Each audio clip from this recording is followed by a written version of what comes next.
The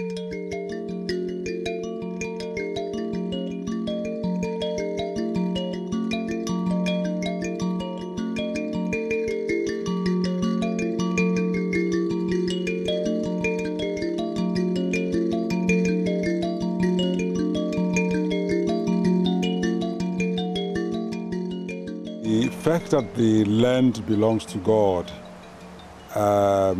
and all that is in it, there's a prayer within the church that we have our being and we move on this land. So that actually is a description of what spirituality is all about.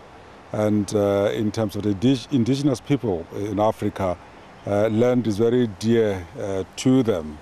And land is where they have their being and move and live.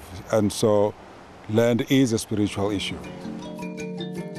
It is important to consider the impact of climate change on the indigenous minority in Africa because if land is their source of who they are, if climate change affects all God's people in this world, it will not leave them unscarred.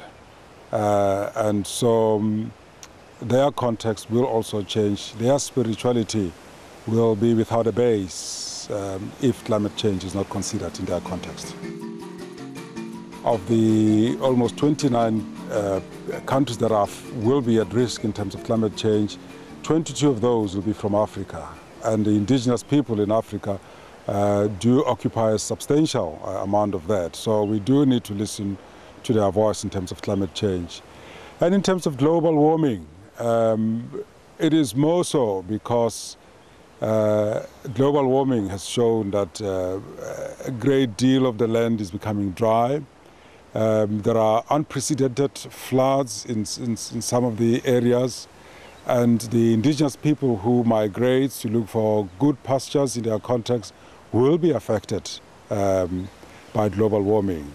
Social justice is also very key in terms of them, because if you look at how the indigenous people have really lived and respected the land and coexisted with the land before all these forestry companies came and lacerated the forest, you could see that they have been dealt a blow by some of these forestry companies that lacerated their land and made profit out of their land. So there is an issue also of equality and justice that we need to consider and deal with it together with the indigenous people of Africa.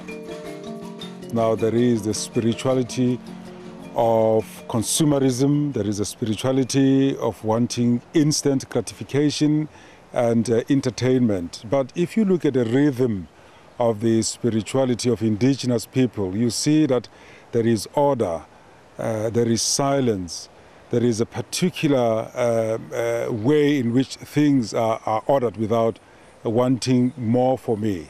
And you know, there's an engineering concept that says less is more. And the indigenous people's way of living captures that fact that less is more. And we are in this mess because we have created a consumerist society that believes that more for less is better. But indigenous people have got a lesson for us, that less is more. Land belongs to God. And there is a concept of jubilee that even when land has been taken away by force, but after a period of, say, 50 years, it needs to be returned to the original owners. And from a church's perspective, we believe that their land right has to be respected, because that land does not belong to those that have tenure only, but it belongs to God, and it needs to be shared by all. I think we can learn a lot from the concept of Ubuntu. Ubuntu says, my humanity is important for as much as I respect the humanity of another person. And so respect is very key. We should also maybe look at another biblical perspective which really cuts across all religions. Or one could even borrow it from philosophy. The concept of what we call categorical imperative, where we say, do unto others what you want them to do unto you. So I'm saying all those government, church, civil society need to respect the indigenous people, and the indigenous people will in turn respect them, and we will all coexist in what God has created for all of us. I have a phrase that I've learned from one of my predecessors here at Bishop's Court, Desmond Tutu. He calls it the bicycle factor. He says, if somebody has stolen my bicycle and he comes holding my bicycle and says to me, I'm sorry I stole your bicycle, but does not give me back my bicycle, something is not right. And so in terms of the indigenous people, the bicycle factor is important. We need somebody to say, we have stolen your land. We may need to compensate you for the land, for the dispossession that has happened. So honesty and equitable sharing and justice are quite key in terms of how we understand social justice for the indigenous people.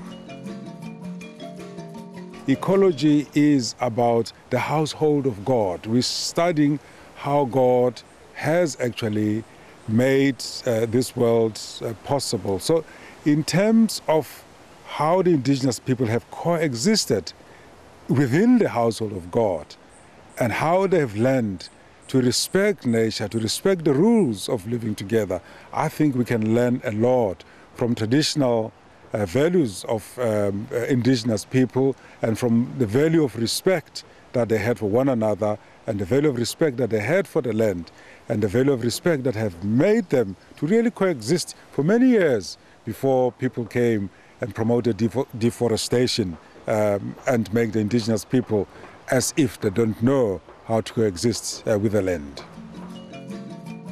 I will say really to the world leaders, to President Obama, to President Zuma, my president here, and all the world leaders, be bold. This world belongs to God. You are stewards. You are carrying this world in trust for those who live now, for those that will come after us, and for God. So that is an enormous responsibility that needs an ambition, that needs them to be bold and say we will cut carbon emission, but that needs all of us to realize that the world has got plenty, and if we share it, we will all benefit.